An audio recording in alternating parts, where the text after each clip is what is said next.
ஜப்பான்ல இருக்கக்கூடிய சயின்டிஸ்ட் வந்து ஒரு அலர்ட் கொடுத்துருக்காங்க. ஒரு மெகா குவேக் வர்றதுக்கு நீங்க ப்ரிப்பேர்டா இருக்கீங்களா, எல்லாரும் ரெடியா இருந்துக்கோங்க அப்படிங்கிற ஒரு அலர்ட் கொடுத்துருக்காங்க. இந்த ஒரு அலர்ட் வந்து ஜப்பானுக்கு ரொம்ப புதுசான விஷயம். ஈவன் தோ ஜப்பான்ல ஒரு வருஷத்துக்கு கிட்டத்தட்ட 1000 to 2000 எர்த்குவேக் வந்தாலும் அதெல்லாம் குட்டி குட்டியா இருக்கும். இதுக்கு வந்து அவங்க வச்சிருக்கிற பேரு மெகா குவேக். மெகா குவேக்குங்கிறது வந்து உலகத்துல இதுக்கு முன்னாடி வந்தப்போலாம் உலகத்துல வேற வேற நாடுகள்ல சுனாமிகளை உருவாக்கி இருக்குது, இன்க்ளூடிங் இந்தியா 2004ல. இந்த மாதிரி ஒரு 100 வருஷத்துக்கு ஒரு தடவை நடக்கக்கூடிய சம்பவம்னு பேசுற அளவுக்கு ஒரு மிகப்பெரிய ஒரு சம்பவம் மெகா குவேக்குங்கிறது அவ்வளோ ஈஸியா நடக்கக்கூடிய விஷயம், ரொம்ப ரேரா நடக்கக்கூடிய அக்கரன்ஸ். அந்த மாதிரி ஒரு வார்னிங் வந்து இப்போ ஜப்பானுக்கு கொடுக்கப்பட்டது. ஜப்பான் மக்களுக்குள்ளே நிறைய பேருக்குள்ள பதட்டத்தை உருவாக்கிடுச்சு. யோசிச்சு பாருங்க, பிரைம் மினிஸ்டர் வந்து நாட்டை விட்டு போகாம இல்ல நான் இங்கே இருக்கிறேன், அவருக்கு வந்து ஒரு பிளான் இருக்குது, நிறைய இடத்துக்கு சுத்திட்டு வர பிளான் இருக்குது, அது எல்லாத்தையும் கேன்சல் பண்ணிட்டு நான் நாட்டிலே இருக்கேன், நாட்டில் இருக்காரு. அண்ட் அங்க இருக்கக்கூடிய மக்கள் பார்த்தீங்கன்னா போர்ட்டபிள் டாய்லெட்ல இருந்து தண்ணி கேன் வரைக்கும் எல்லாருமே பயங்கரமா சேர்த்து வச்சுக்கணும்னு நினைச்சிட்டு இருக்காங்க. இன்ஃபேக்ட் கவர்மெண்ட் வந்து சில இடங்களில் ரெஸ்ட்ரிக்ஷன் போடலாமா, ஒருத்தங்க இவ்வளவுதான் வாங்கலாங்கிற அளவுக்கு வந்து யோசிச்சுட்டு இருக்காங்க. ஸோ என்ன நடந்துட்டு இருக்கு ஜப்பான்ல? And is this the big one? The big one அப்படின்னு சொல்லப்படக்கூடிய பல வருஷங்களுக்கு ஒரு முறை நடக்கக்கூடிய த நெக்ஸ்ட் பிக்கஸ்ட் எர்த்குவேக் இப்போ ஜப்பான்ல வரப்போகுதா? இப்போ கொடுக்கப்பட்டிருக்கிற வார்னிங்னால இந்தியாவில் ஏதாவது சுனாமி ட்ரிகர் ஆகுமா? என்ன நடந்துட்டு இருக்கு ஜப்பான்ல? எல்லா விஷயத்தையும் டீட்டெயில்டாக பார்க்க ஆரம்பிப்போம். பட் அதை பார்க்க ஆரம்பிக்கிறதுக்கு முன்னாடி நீங்கள் இந்த மாதிரி உலகத்தில் நடக்கிற எல்லா இன்ஃபர்மேஷனும் 10 நிமிஷத்தில் நைட்டு தூங்க போகிறதுக்கு முன்னாடி சிம்பிளாக புரியுற மாதிரி தெரிஞ்சுக்கணும்னு நினச்சிங்கன்னா மதன் கௌரி சேனலை சப்ஸ்கிரைப் பண்ணுங்க. அப்போ தான் இந்த மாதிரி நடக்கிற இன்ஃபர்மேஷன் எல்லாமே உங்களுக்கு யூடியூப் அல்கோரிதமும் வந்து கரெக்டாக சேர்க்கும். Now let's get started. What is happening in Japan? Hello everyone, நான் Madan Gowri and hello my dear MG squad.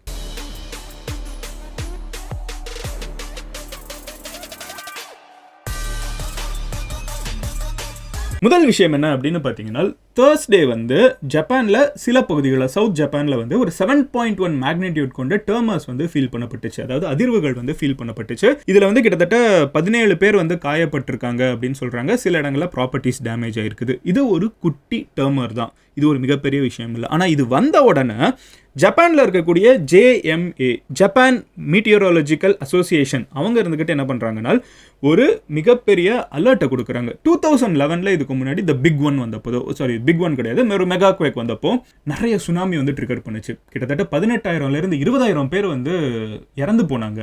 அப்போ ஜப்பான் கவர்மெண்ட் வந்து ஒரு முடிவு பண்ணாங்க. நம்ம நாடு வந்து அவங்க பார்த்தீங்கன்னா நிறைய பிளேட்ஸ்ல வந்து அவங்க நாடு இருக்குது, ஓகேவா? ஒரு 4 பிளேட் வந்து ஜப்பானுக்கு கீழே இருக்குதுன்னு சொல்றாங்க, எர்த் பிளேட்ஸ். இந்த பிளேட்ஸ் வந்து மூவ் ஆகுறப்போ தான் எர்த் குவேக் வந்து பயங்கரமா வருது. ஸோ இந்த மாதிரி பிளேட்ஸ் வந்து ஜப்பானுக்கு கீழே 4 இருக்குது. அதனால தான் ஜப்பானை வந்து ஒரு கண்ட்ரி ஆஃப் எர்த் குவேக்னே சொல்லலாம். நான் சொல்றேன்ல, ஒரு வருஷத்துக்கு வந்து 1000 to 2000 எர்த் குவேக்ங்கிறது நம்ம நினைச்சு கூட பார்க்க முடியாத விஷயம். ஜப்பான்ல ரொம்ப சர்வசாதாரணமாக நடந்துட்டு இருக்கும். அந்த ஜப்பான்ல வந்து 2011ல ஒரு மெகா குவேக் வந்துச்சு, ஒரு மிகப்பெரிய எர்த் குவேக் வந்துச்சு. அது வந்தப்போ சுனாமிஸ். ஜப்பான் வந்து ரொம்ப ப்ரிப்பேர்டாக இருப்பாங்க எர்த்குவேக்கு. சாதாரண மக்கள் கிடையாது ஜாப்பனீஸ். அவங்கள பார்த்தீங்கன்னா பில்டிங் இருக்குல்ல, நம்ம ஊர்லலாம் கட்டுற பில்டிங்கை விடுங்க, ஜப்பானில் இருக்கிற பில்டிங் வந்து கண்டிப்பாக சில கண்டிஷன்ஸ் எல்லாம் பாஸ் பண்ண தான் பில்டிங்கை கவர்மெண்ட் கட்ட விடுவாங்க. லஞ்சம் கொடுத்தெல்லாம் வந்து அசால்ட்டாக கட்ட முடியாது. அண்ட் இந்த பில்டிங்க்கு நடுவில் பார்த்தீங்கன்னா சஸ்பென்ஷன்லாம் வச்சிருப்பாங்க, ஃபவுண்டேஷனுக்கும் பில்டிங்க்கும் நடுவில். இந்த ஷாக் அப்சர்வர்ஸ் மாதிரி வந்து எர்த்குவேக் வந்துச்சுன்னா பில்டிங் வந்து முடிஞ்ச அளவுக்கு பாதுகாக்கப்படணும். அதையும் மீறி இடையிறது இருக்குது. பட் முடிஞ்ச அளவுக்கு ஓரளவுக்கு நம்ம ஸ்டேபிளாக இருக்கணுங்கிற மாதிரி சின்ன சின்ன விஷயங்கள்ல இருந்து ஜப்பானில் இருக்கிற எல்லா வீட்லையும் வந்து ஒரு எர்த்குவேக்கு வந்து தேவையான ஒரு எமர்ஜென்சி பேக் வச்சிருக்கிறது. அதுக்கு பேக்குள்ள பார்த்தீங்கன்னா தண்ணி கேனா இருக்கட்டும், சாப்பாடு ஃபுட் கேன்ஸாக இருக்கட்டும், emergency charger, batteries, torch light, இதெல்லாமே எல்லார் வீட்லையும் இருக்கும். அந்த அளவுக்கு ஜப்பான் ப்ரிப்பேர்டாக இருப்பாங்க. அவ்வளவு ப்ரிப்பேர்டாக இருக்கிற ஜப்பான் 1-2 வருஷமா இல்லை, 100கணக்கான வருஷமா, 1000கணக்கான வருஷமா ஜப்பான் வந்து ரொம்ப ப்ரிப்பேர்டாக இருப்பாங்க.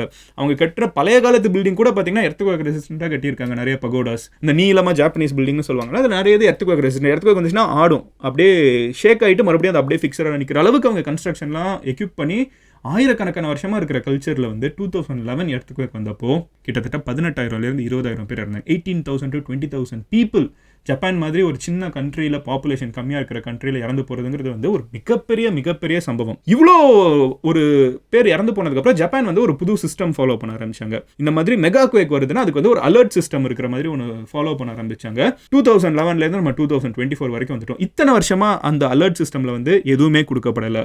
இப்போ ஆகஸ்ட் 8 நான் சொன்னேன்ல, ஒரு 7.1 ரிக்டர் கொண்ட ஒரு மேக்னிடியூட் கொண்ட ஒரு ஷேக் இருந்துச்சுன்னா, அந்த டெர்மர் வந்த உடனே JMA வந்து ஃபார் த ஃபர்ஸ்ட் டைம் 2011 வரலாற்றிலே முதல் முறை வந்து 2011 ஆரம்பிச்சாலும் இதுதான் முதல் முறை வந்து ஒரு மெகா குவேக்குக்கான ஒரு அட்வைசரியை வந்து அவங்க ரிலீஸ் பண்ணாங்க. அதில் என்ன சொல்லியிருக்காங்கன்னு பார்த்தீங்கன்னா, எல்லாருமே தேவையான அளவுக்கு சாப்பாடுலாம் வச்சுக்கோங்க, இப்படிலாம் பத்திரமா இருந்துக்கோங்க அப்படின்னு ஒரு பேசிக்காக அட்வைசரி எர்த்குவேக் வந்து என்ன கொடுப்பாங்களோ அதெல்லாம் கொடுத்துருக்காங்க. இது வந்து என்ன பண்ணிடுச்சுன்னு பார்த்தீங்கன்னா, ஜப்பானில் இருக்கிற பிரைம் மினிஸ்டர், ஓகேவா, மற்றவங்கள விட்டுருங்க, பிரைம் மினிஸ்டர் வந்து சென்ட்ரல் ஏஷியாவுக்கு வர வேண்டியது. இந்த நாடுகள் பிரைம் மினிஸ்டர்ஸ்லாம் அடிக்கடி ட்ராவல் பண்ணுறது வழக்கம் தானே. அவர் இந்த சைடு கிளம்பி வர வேண்டியது, நம்ம நாடு மேலெல்லாம் வர வேண்டியது, சென்ட்ரல் ஏஷியா வர வேண்டியது. பட் அவருமே வந்து என்ன பண்ணிட்டாருன்னு பார்த்தீங்கன்னா, ஆகா இந்த ஒரு வார்னிங் இதுதான் ஃபஸ்ட் டைம் வருது அப்படின்னு சொல்லிட்டு அவர் இருந்துக்கிட்டு, நான் வந்து என் பிளான் எல்லாம் கேன்சல் பண்ணுறேன், மக்களுக்கு வந்து இப்போ நான் தேவைப்படுறேன், ஸோ இங்கே வந்து எல்லாமே சரியாக இருக்கான்னு பார்க்குறதுக்கு நான் இங்கே தான் இருக்க போகிறேன்னு அவர் சொல்கிறாரு. இவர் சொல்கிற அதே நேரத்தில் பார்த்தீங்கன்னா, மக்கள் வந்து நிறைய பேருக்கு ஒரு பயம் என்னன்னா, the big one is coming அப்படிங்கிறது வந்து ரொம்ப நாளாக பேசப்பட்ட ஒரு விஷயம். நீங்கள் இன்டர்நெட்லேயே சர்ச் பண்ணி பார்க்கலாம். பிக் ஒன் வந்து ஆனால் சான் பிரான்சிஸ்கோவில் வருதுன்னு சொல்லுவாங்க யூஎஸில். த பிக் ஒன்னுங்கிறது என்னன்னா, இது வரைக்கும் நம்ம வரலாற்றில் பார்க்காத அளவுக்கு one of the world's biggest earthquake வந்து வரப்போகுதுன்னு ரொம்ப வருஷமாக சொல்லிட்டு இருக்காங்க. இவ்வளோ நாள் வார்னிங்கே கொடுக்காத ஜேஎம்ஏ வந்து ஒரு அலர்ட் கொடுத்த உடனே எல்லாருமே ஜப்பானில் இருந்துக்கிட்டு இதுதான் அந்த பிக் ஒன்னா, அது வந்து நம்ம எவ்வளோ ப்ரிகாஷியஸாக இருந்தாலும் நம்ம வந்து எர்த்குவேக் ரெசிஸ்டன்ட் பில்டிங்லாம் கட்டணும்னு நினச்சாலும் அதெல்லாம் மீறி வந்து அந்த பிக் ஒன் இருக்குன்னு சொல்லுவாங்களே, இது அதுவா அப்படிங்கிற பயத்தில் மக்கள் என்ன பண்ண ஆரம்பிச்சிட்டாங்கன்னு பார்த்தீங்கன்னா, போர்ட்டபிள் டாய்லெட்ஸ் வந்து ஜப்பானில் இருக்கிறதுலே ஹையஸ்ட் சர்ச்சில் இருந்திருக்கான். அவங்க ஊர் லோக்கல் இந்த ஷாப்பிங் சைட்ஸ்லாம் போர்ட்டபிள் டாய்லெட் வந்து பீக்கில் இருந்திருக்குது. தண்ணி கேன், வாட்டர் கேன்ஸ் வந்து அவ்வளோ அதிகமான டிமாண்டில் இருக்குது, வாட்டர் பாட்டில்ஸ். அதுக்கப்புறம் வந்து ப்ரிசர்வ்டு ஃபுட், அந்த டின்னில் இருக்கும்ல கேன்டு ஃபுட், அது வந்து மிகப்பெரிய டிமாண்டில் இருக்குது. பிகாஸ் இதே மாதிரி 2022 நான் உங்களுக்கு அப்படியே வந்து வாசிக்கிறேன் ஒரு BBC article. In January 2022 Japan's earthquake research committee said the next magnitude 8 to 9 megaquake along the trough has a roughly 70% probability of striking within the next 30 years. அடுத்த 30 வருஷம் 2022ல சொன்னாங்க, போன 2 வருஷத்துக்கு முன்னாடி. அடுத்த 30 வருஷத்துல ஒரு 8 to 9 ரிக்டர் இருக்கக்கூடிய ஒரு மெகாக்வேக் வந்து 70% ப்ராபபிலிட்டியில் வந்து ஜப்பான் அடிக்கும்னு சொல்லிட்டாங்க. இப்போ வேற இந்த ஒரு வார்னிங் வேற வந்தோடனே எல்லாரும் பதட்டத்தில் பயமாக வந்து ஹோல்ட் பண்ண ஆரம்பிச்சிட்டாங்க. ஜப்பான் கவர்மெண்ட் வந்து நிறைய இடங்களில் ரெஸ்ட்ரிக்ஷன் வைக்கலாமான்னு யோசிக்க ஆரம்பிச்சிட்டாங்க. ஓகே, ஒருத்தங்க வந்து இவ்வளோ வாட்டர் கேன் தான் வாங்க முடியும், ஒருத்தங்க வந்து இவ்வளோ தான் போர்ட்டபிள் டாய்லெட்ஸ் வாங்க முடியுங்கிற அளவுக்கு யோசிச்சுட்டு இருக்காங்க. But all that being said and ton, இதோட உண்மையிலே இம்பாக்ட் எவ்வளோ இருக்கும் அப்படிங்கிறத வந்து அந்த 2022 ஒரு வார்னிங் கொடுக்கப்பட்டாங்களா, ஒரு மிகப்பெரிய மெகாக்வேக் வரும்னு.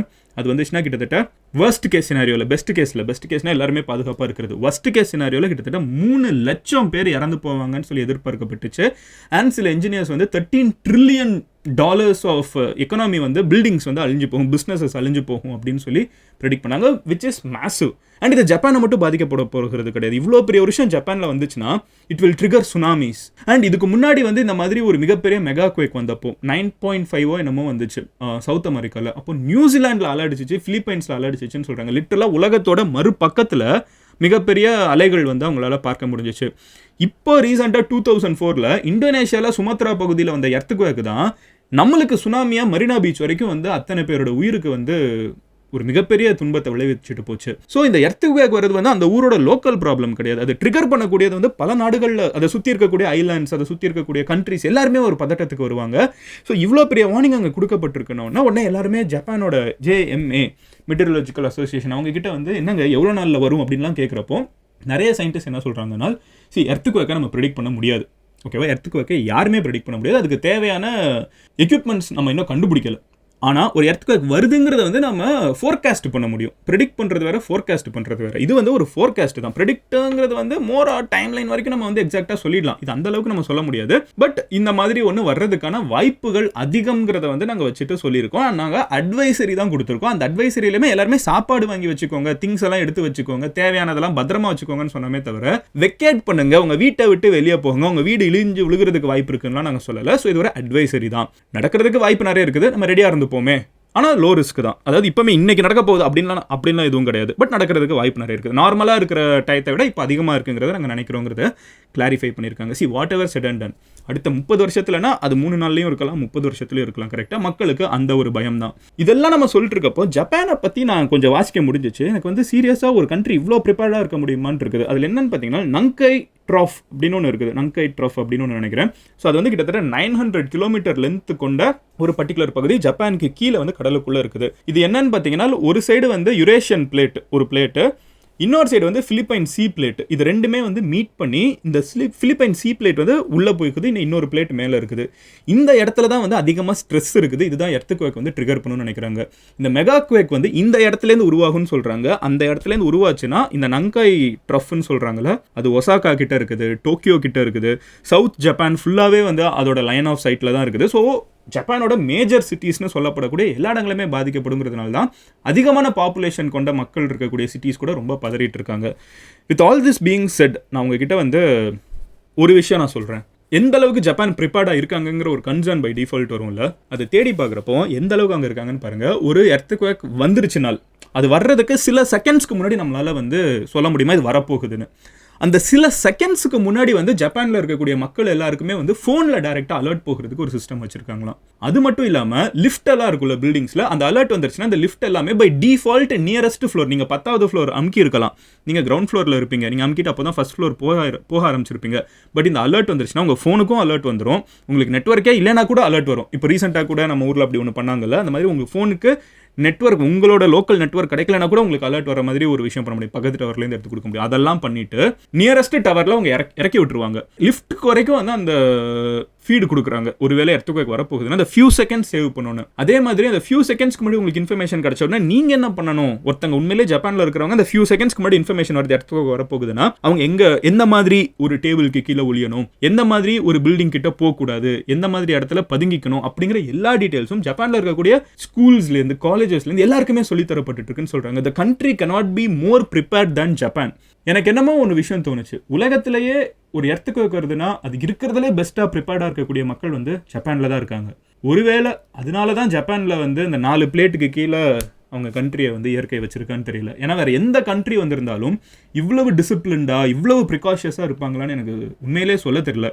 7.1 ரிக்டர் கொண்ட ஒரு டர்மர் வந்திருக்குது ஜப்பானில், ஒருத்தங்க கூட இறந்து போகலை, 17 பேர் காயப்பட்டிருக்காங்க. இது ஏது வந்து வேறு எந்த இடத்துல நடந்திருந்தாலும் நம்மளுக்கு ரியாக்ஷன் எப்படி இருந்திருக்குன்னு தெரியும். இந்த தடவை அவங்க ஃபேஸ் பண்ணுது. ஒரு வருஷத்துக்கு 1000 to 2000 எர்த்குவேக்கை பார்த்துட்டு இருக்காங்க. ஸோ ஜப்பான் வந்து சீரியஸாக ஒரு நிறைய விஷயத்தில் அகடாக இருப்பாங்கன்னு நம்ம வாசிச்சிருப்போம், தெரிஞ்சிருப்போம். ஒரு எர்த்குவேக் வந்தால் இயற்கையோட மிகப்பெரிய ஒரு பேரழிவு, அது வந்தால் கூட அதுக்கு அவங்க தான் எதிராக எவ்வளோ ஸ்ட்ராங்காக ப்ரிப்பேர்டாக இருக்காங்கன்னு பார்க்குறதுக்கு ரொம்ப ஆச்சரியமாக இருந்துச்சு. ஸோ இந்த வீடியோட மெயின் கோல் என்னன்னு பார்த்தீங்கன்னா, நம்ம சேனலே நிறைய பேர் வந்து ஜப்பான்லேருந்து பார்த்துட்டு இருக்கீங்க. இதில் இன்னும் நிறைய பேருக்கு இருந்த பயம் என்னன்னு பார்த்தீங்கன்னா, 1707 கிட்டத்தட்ட 300 வருஷத்துக்கு முன்னாடி ஹோய் அப்படின்னு சொல்லப்படக்கூடிய ஒரு எர்த்குவேக் வந்து ஜப்பானில் வந்துச்சு. அது வந்தப்போ மவுண்ட் ஃபுஜி இருக்குல்ல, அந்த மவுண்டேனையே வந்து அது ஒரு வல்கனோ உருவாக்குறதுக்கு அளவுக்கு வந்து அது ஒரு மிகப்பெரிய ஒரு எர்த்குவேக்காக இருந்துச்சு. அதுலேருந்து கண்டினியூஸாக ஸ்மோக் வந்து ஒரு வருஷத்துக்கு வந்துக்கிட்டே இருக்கிறப்போ சுற்றி இருக்கிற விளைச்சல் நிலம்லாம் விளையாமல் போய் அங்கே இருக்கிற மக்கள் வந்து சாப்பாடு இல்லாமல் ஃபெமைன் வந்து இறந்து போனவங்க நிறைய பேர் ஜப்பானில் இருந்தாங்க 300 வருஷத்துக்கு முன்னாடி. அதுக்கப்புறம் அவ்வளோ பெரிய எர்த்குவேக் வந்து நம்ம பார்த்ததில்ல, வெரி பிக் ஒன் அப்படிங்கிற அளவுக்கு நம்ம பார்த்தது கிடையாது. வந்திருக்குது பட் நாட் தேட் பிக். 2011 வந்ததுமே வந்து பார்த்தீங்கன்னா நாட் 9.7 9 எபிக் ரெக்கார்டு வைக்கிற மாதிரி இல்லை. அந்த இடத்த நம்ம நெருங்கல, எல்லாமே 8 கிட்ட தான் வந்திருக்குது. ஸோ அந்த மாதிரி ஒன்று வந்துச்சுன்னால் அதை வந்து ஜப்பான் ஃபேஸ் பண்ணுறதுக்கு ரெடியாக இருக்காங்கிறது தான் ஆச்சரியமான விஷயம். இன்னொன்று ஜப்பான்லேருந்து நிறைய பேர் பார்த்துட்டு இருக்கிறவங்களுக்கு ஒரு சின்ன கிளாரிஃபிகேஷன், இது அடுத்த 30 இயர்ஸில் எப்போனாலும் வரும்னு ஒரு 70% அக்யூரேசியோட சொல்லியிருக்காங்களே தவிர இது வருங்கிற ஒரு அலர்ட் தானே தவிர இது வருங்கிற 100% அனௌன்ஸ்மெண்ட் கிடையாது. ஸோ அது வந்து ஒரு பேசிக் அட்வைசரி, பத்திரமா இருந்துக்கோங்கன்னு. ஸோ அதை ஒரு கிளாரிஃபிகேஷனும் உலகத்தில் இருக்கிற மற்ற கண்ட்ரி பீப்புளுக்கு, எண்ட் ஆஃப் த டே ஜாப்பனீஸாக இருந்தானே இந்தியனாக இருந்தான மனிதர்கள் தானே, அதையும் கிளாரிஃபை பண்ணிட்டு ஜப்பான் இஸ் வெல் எக்யூப்டுங்கிற அஷூரன்ஸையும் கொடுத்து இந்த வீடியோ முடிக்கிறேன். உங்கள் ஃப்ரெண்ட்ஸ் யாராவது இதை பார்த்து ரொம்ப பயந்துட்டு இருந்தாங்கன்னா அவங்க கிட்ட இந்த வீடியோ ஷேர் பண்ணுங்கள். இன்ஃபேக்ட் இந்த வீடியோவோட சஜஷன் கூட எனக்கு ஜப்பானில் இருக்கக்கூடிய ஒரு MG ஸ்குவாட் வந்து எனக்கு இன்ஸ்டாகிராமில் DM பண்ணதுனால தான் இதை பேசிகிட்டு இருக்கேன். எனிவே நாளைக்கு உங்களோட வீடியோவில் பார்க்குறேன். Until then, bye. Madan Gauri signing off here. Love you all. Take care. Cheers MGs.